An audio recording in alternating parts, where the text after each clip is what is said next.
The old bird feeder is pretty active today. Got Mr. Old Fat Squirrel and some crows eating the sweet suet feeder. Let's see if he does it again. He keeps jumping up and hanging from the bottom. Which he probably won't do it again because he's going to make me a liar.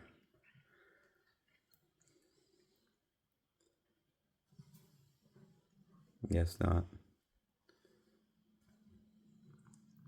But we'll holler at you guys then. Oh, there he goes. Maybe. Oh, no, I lied. Oh well, I'm sure I'll catch him eventually. It's not even 5 minutes from that first video. But I just witnessed a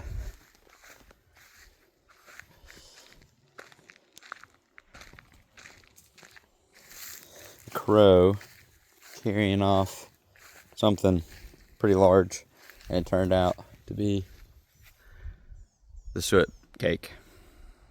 Didn't take him long, but I guess I figured out how to open it up. So we'll see how long that lasts before I have to change out this type of feeder. Pretty wild how smart they are. Bye, Mr. Bird. But we'll holler at you guys in the next one.